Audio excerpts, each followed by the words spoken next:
An argument over a noisy fan led to a man being stabbed in his abdomen. 33-year-old Karen Phillip got into a drunken argument with a female relative over a noisy fan in the bedroom. During the argument, he slapped her and they began to fight. During the scuffle, she grabbed a knife and stabbed him in his abdomen. He was taken to the San Fernando General Hospital where he died from the injury. The Guyana Police Force says the death of Adriana Young has officially been classed as a drowning, with no signs of foul play. DNA testing was done and it shows no sign of acute injury or trauma. A sexual assault kit and DNA analysis for a potential suspect were negative. Reports show that the skin and airway changes were in line with prolonged submersion and drowning. There were also no signs of restraint, struggle, return, or removal of the body. Police say although they are committed to transparency, during police-involved shootings, they cannot release the body camera footage of the incident. And this is why citizens of Trinidad and Tobago have lost faith in the TTPS. Police are public servants, and their use of force, especially lethal use of force, should be subjected to public scrutiny. Releasing the footage to the public ensures that the investigation is fair and unbiased. And of course, it's a no-brainer that if body camera footage is accessible through a public access policy, it must have a reduction in lethal force used by the police. And although we get vexed when people say that police only good for running down women and drinking rum. Right? Make it make sense. On Monday, the country will find out if Penelope Beckles will become the opposition leader, or if she will face competition during the PNM's internal election on June the 22nd. Currently, Penelope Beckles is the only person who has publicly stated that she will contest the role of political leader. If she is nominated unopposed, she will become leader. Something in my bones telling me that Penelope Beckles is in for a surprise because I don't think the other members of the PNM respects her like they should. Right now, the PNM is playing ring around the toilet bowl because this will be their third leader in over 4 months.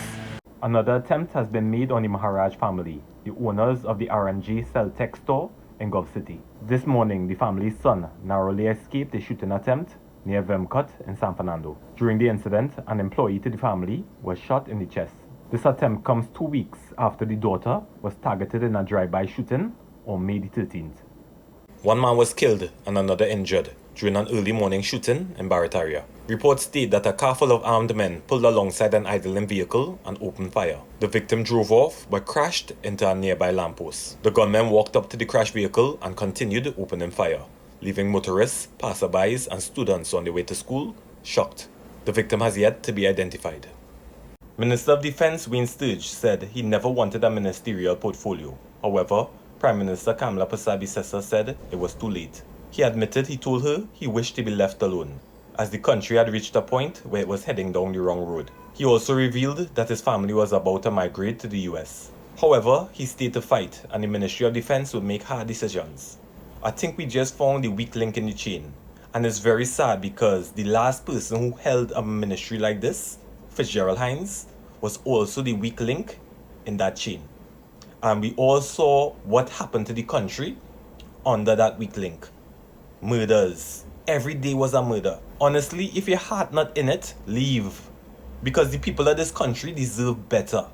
The people of this country deserve someone who wants to fight for them every single day. So you're going to let me know what you all think about Wayne Sturge admitting that he never wanted a ministerial portfolio and that Kamla Persaud-Bissessar had to encourage him to take the portfolio. He rather just stay home and play in his Superman jockey shorts. This man, I always believed that this man was the weak link in the chain, and he just admitted it to the whole country. You're going to let me know what you all think. Prime Minister Kamla Persaud-Bissessar says government is spending around $500 million a year on private security. This figure excludes the payment to police, the defense force, and other protective services.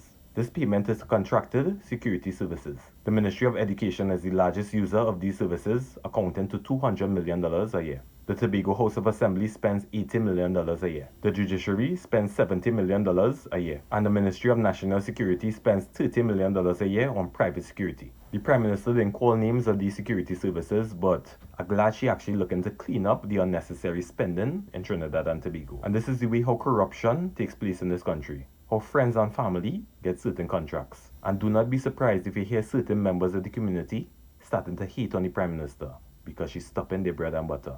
Or you go let me know what you all think.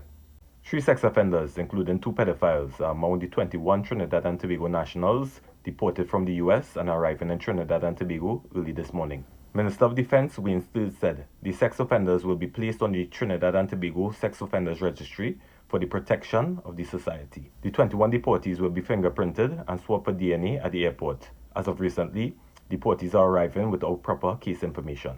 Father Lord help us. We need to find a better way to monitor these predators and sex offenders, right? Because at the end of the day, we need to rebuild this sex offender registry list from the ground up. I need to see locations. I need to know if my next door neighbor is a pedophile. The man down the road, I need to know if he's a pedophile as well. I need to go on a website and be able to bring up my street and be able to know if I could send my children outside to play. Because the people of this country not stupid. Governments come and go and they start off very strong and determined. This is what we're going to do. And everything just fall apart. Something like this can't fall apart. Right? This is pedophiles we're talking about. Get all your act together. Miss World Trinidad and Tobago, Annalisa Nanton, is representing Trinidad and Tobago at the 72nd Miss World pageant in India.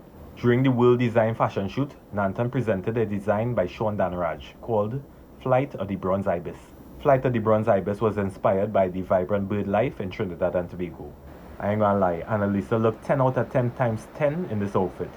How do you all think that she's representing Trinidad and Tobago so far? Are you all rooting for her? And do you all think that she has a chance of winning the Miss World pageant? You all go let me know.